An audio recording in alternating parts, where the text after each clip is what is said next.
उत्तरायण सूर्य का और दक्षिणायन सूर्य का क्या मतलब है? यह पूरा एक फलक है या एक काल का खंड है।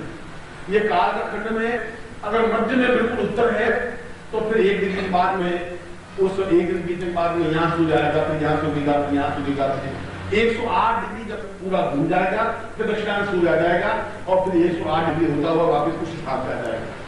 इस प्रकार से 360 डिग्री की गणना की गई और पूरे आधे 180 का आधा वक्त हुआ, 180 का आधा वक्त हुआ और पूर्ण ब्रह्मांड की रचना हुई, पूर्ण सूर्य की रचना हुई।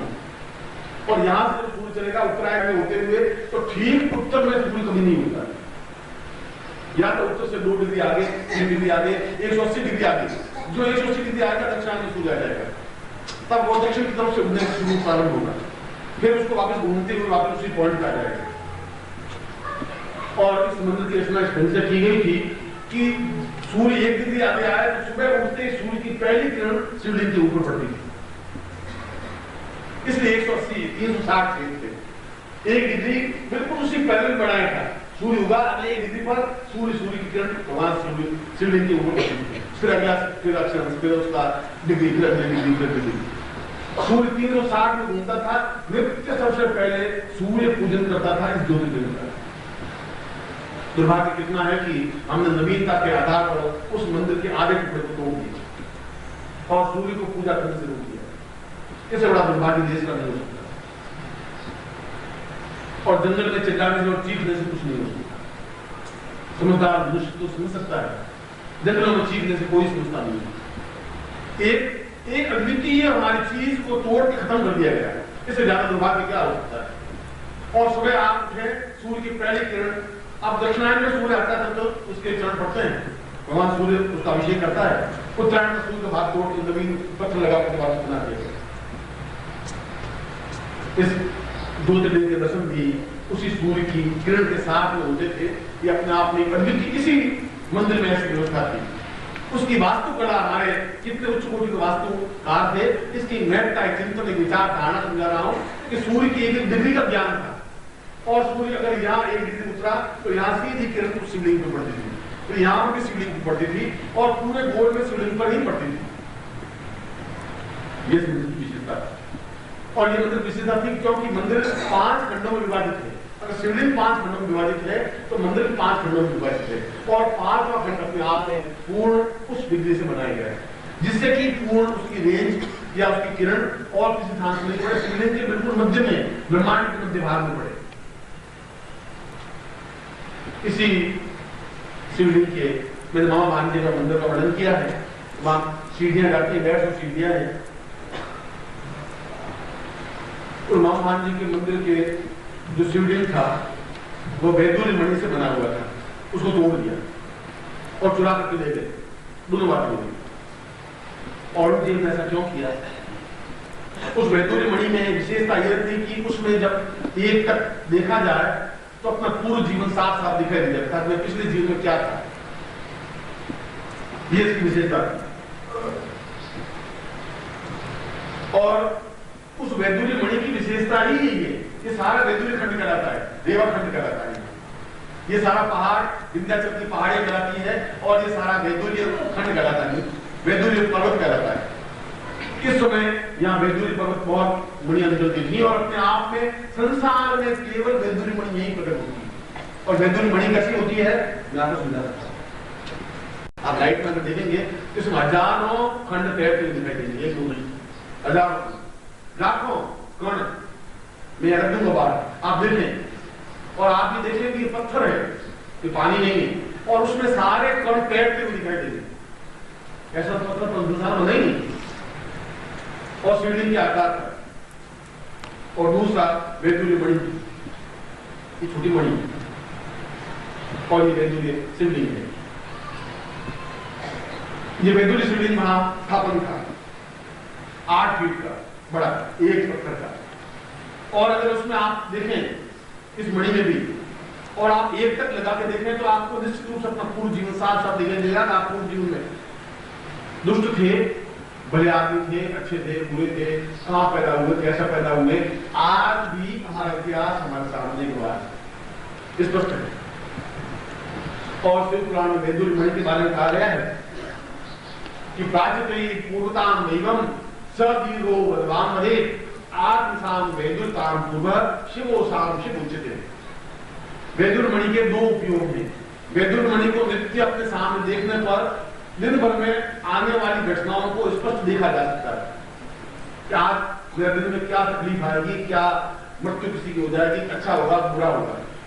और दूसरा, विदेशों में इस मणि को मूड स्टोन कहा जाता है, यानी यदि आप 2 घंटे बाद क्रोधित होने वाले हैं तो इसका रंग लाल हो जाएगा, यदि 2 घंटे बाद कोई नुकसान होने वाला है तो इसमें सारे बहुत तेजी से घूमने लग जाएंगे कड़, इसलिए अंगूठी में जड़वा करके इसको धारण करते हैं।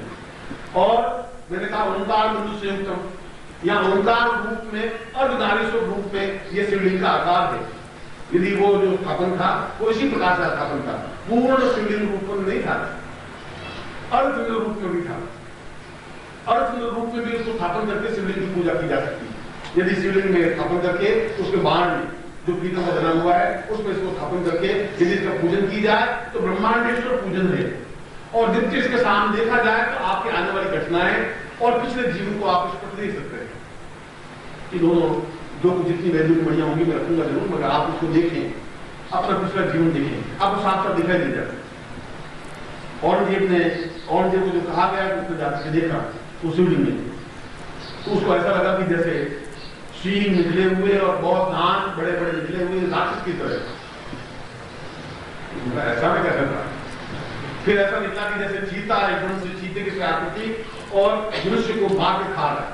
बड़ा गुस्सा है, चीता तो मैं आगे बड़े हो सकता हूँ। वो टूटा हुआ महाभारती का मंदिर यहाँ पर है, अब उसमें शिवलिंग तो रखा नहीं कि वैद्य बुढ़े तो बहुत अप्राप्ति होगी, वहां से सब खोद खा कर ले ले, अब यहाँ है नहीं। वहां पर उसको बहुत महंगी इस चीज को बेचते हैं, मैं देखा इंग्लैंड में उस वैद्य मणि को बेचते हैं। वो उसको मूड का मतलब है आत्म की थिंकिंग, मूड स्टोन कहते हैं। वो लोग आगे से जड़ा करके ध्यान करते हैं और मालूम पड़ जाता है कि अब ये पत्नी में लड़ाई करेगी, क्या पूछने शाम को होगा, क्या मालूम पड़ जाता है ये लड़ाई करेगी, दिन में क्या घटना घटेगी, क्या नहीं घटेगी, दिन क्या होने वाला है। और निश्चित रूप से यदि आप देर तक देखें तो आपको अनेक देवी देवताओं का चित्र, आपका खुद का जीवन, वर्तमान जीवन जहाँ गोलाकार है पीछे उससे आपका प्राचीन जीवन देखा जा सकता है, और जो समतल भाग है उसको आपको वर्तमान क्षण, आने वाला क्षण देखे जा सकता है।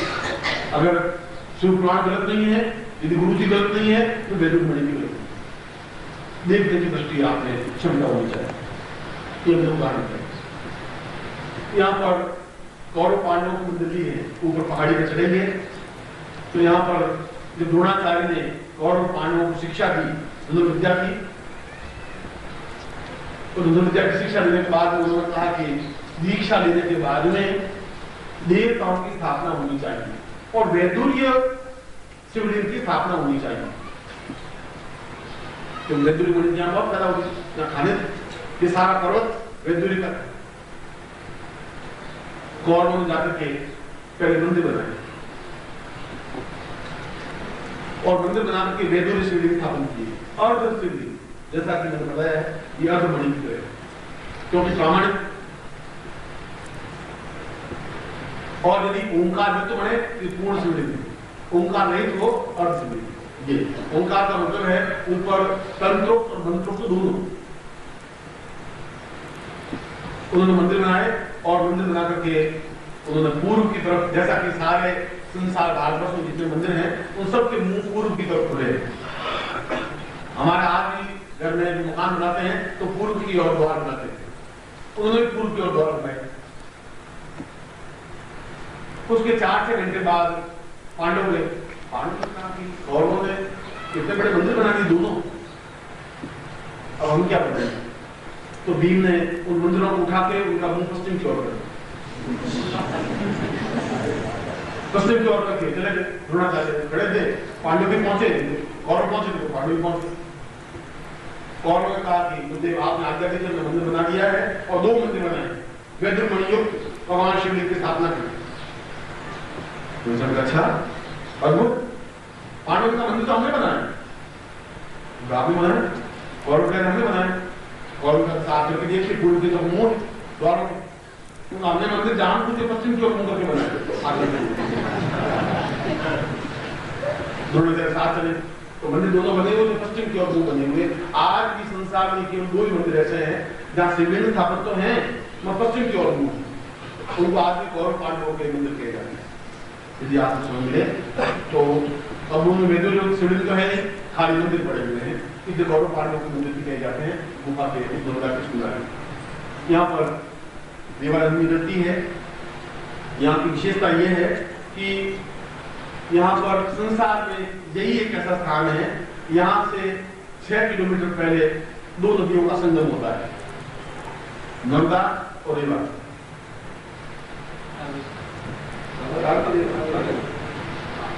उसको संस्कृत में रेवा कहते हैं, राम नदी कहते हैं, उसका अपभ्रंश रावी बन गया है। और दोनों नदियां मिलती हैं और फिर विशेषता यह है कि आगे जाकर फिर दोनों अलग हो जाती है। यहाँ दोनों मिली और दोनों मिलकर के फिर अलग हो गई, फिर आगे जाकर वापस मिल गई। बीच का भूखंड ओंकारेश्वर मंदिर कहलाता है। इन दोनों स्थानों के बीच में जितना भूखंड आया वो ओंकार क्षेत्र कहलाता है। इसके इधर भी दो नदियों का संगम है, इसके इधर भी दोनों नदियों का संगम है। इसलिए इस क्षेत्र की और संगम केवल यही होता है और ऐसा संसार में कहीं नहीं हुआ और किसी नदियों में नहीं हुआ कि दोनों नदियां मिले और आगे जाकर के 8-10 किलोमीटर बाद वापस अलग हो जाए फिर वापस मिल जाए। इसलिए ये खंड, ये भूखंड जो है अपने आप में अद्वितीय और महत्वपूर्ण क्षेत्र कहलाता है। इसके अलावा भी यहाँ पर जहाँ मैंने आपको दीक्षा की बात बताई, शंकराचार्य की पहाड़ी, ये पर उसके पीछे एक और गुफा है जिसकी खोज मध्य प्रदेश सरकार को करनी बाकी है। मैं अभी दिखवा देता हूँ उनको।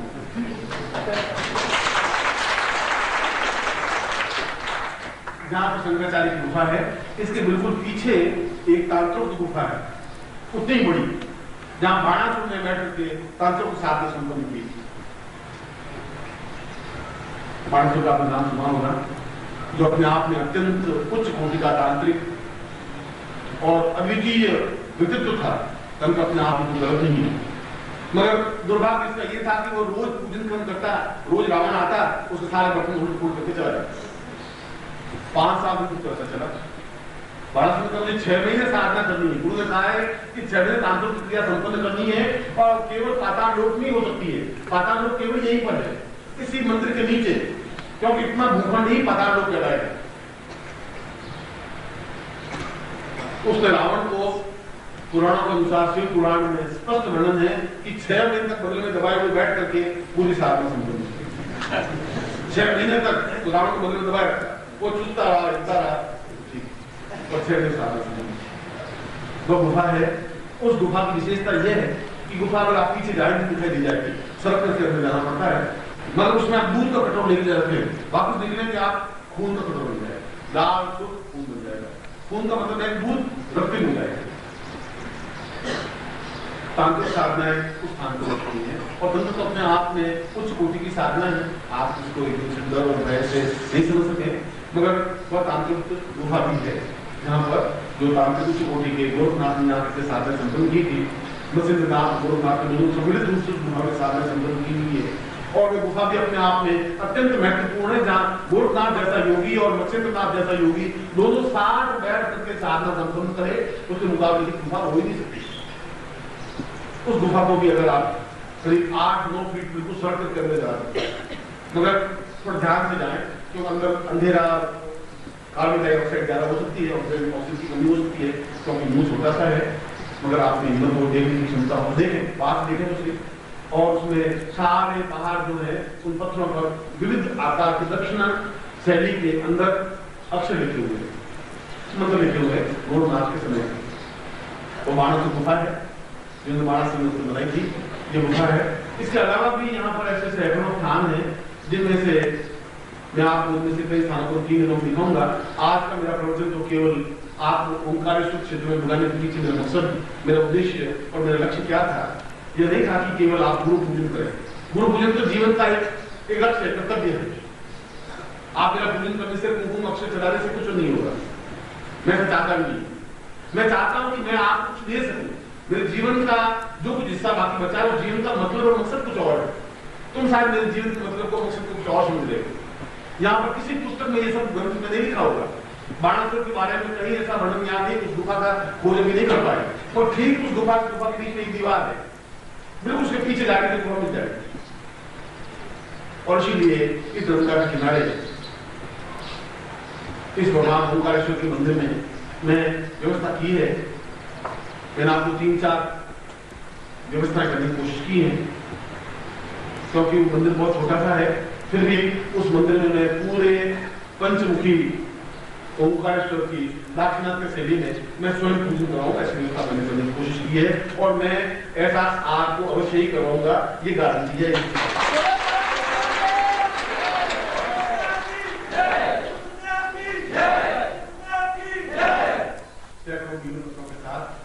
भगवान शिव के पूजन के साथ, नंदेश्वर के साथ और गंगा को लेते हुए और नंदाष्टक पाठ करते हुए और जो दक्षिण में जिस प्रकार से मंत्र उच्चारण किए हैं और जिस उच्चारण के बाद शंकराचार्य ने स्वयं उस नंदेश्वर की पूजन किया था, पंचमुखी ओंकारेश्वर का पूजन किया था, उसी ढंग से मैं आपको पूजन कराऊंगा।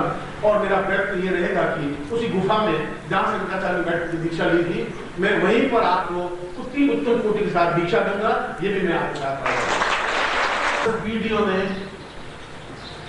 ये दोनों कार्य नहीं कर सकते और तुम्हारे अभी 10 पीढ़ियां ये कार्य नहीं कर सकेंगी। ये दोनों बातें कर सकते आएगी तो सही, तुम्हारे 10 पीढ़ियां भी आई होंगी, तुम्हारे पिताजी आए होंगे, दादाजी आए होंगे देख के चले गए, हमको यही मालूम नहीं कि शिवलिंग का आकार कैसा है। तुम आज चले जाओ दिखेगा नहीं, उसके ऊपर इतने भीड़ पत्थर इतना सब चढ़ा हुआ है कि अंदर स्वरूप दिखाई देगा ही नहीं। केदारनाथ को तुमने देखा नहीं, क्यों अंदर जाने देते नहीं, अंदर जाए तो इतना सा पत्थर बाहर निकला हुआ है, मगर अंदर पत्थर निकला हुआ तो आप अब की जाए केदारनाथ तो एक काम करें, उस पत्थर में आप उंगली डालें तो सीधी उंगली अंदर चली जाएगी।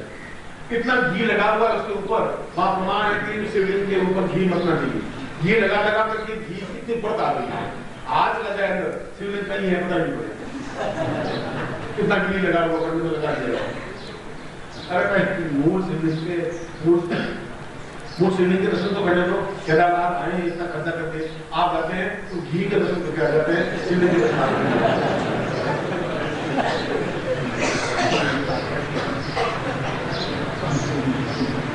यहाँ भी आएंगे तो पंचमुखेश्वर 5 मुख आपको दिखाई नहीं देंगे, उसके ऊपर इतना बेलपत्र और जल और पानी और सब चढ़ा हुआ है कि भगवान शिव भी आपको देखना चाहें।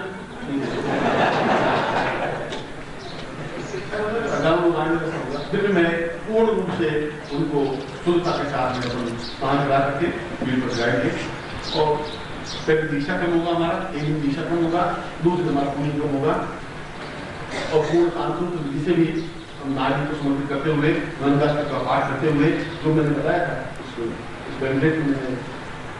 ये विधि दी है कि जो भी साधक को भाग लेना चाहेंगे उनकी भीड़ पर व्यवस्था करनी पड़ेगी। उन पंडितों से मैंने पूछा था तो पंडितों ने बड़े ऊंचे रेट बताते हैं पूजन करेंगे, अब उनकी जो है वो होंगे उसकी मैं कर दूंगा, उसके लिए आप पूजन नहीं करेंगे, उसके लिए आप पूजन नहीं करें, ऐसा नहीं करें। भीड़ पर व्यवस्था मैं अपने आप करूंगा, पूजा सामग्री व्यवस्था भी मैं अपने आप करूंगा। मैं चाहता हूँ आप पूजन में भाग लें, मैं चाहता हूँ कि जीवन का एक मूल्योदय कर सके, मैं चाहता हूँ कि आपके जीवन के अग्नि साधन हो सके और मैं चाहता हूँ कि आप सही अर्थों में देवता बन सके, दानों पर विजय प्राप्त कर सके और सही अर्थों में शिष्य बन सके, ऐसी मेरी इच्छा है।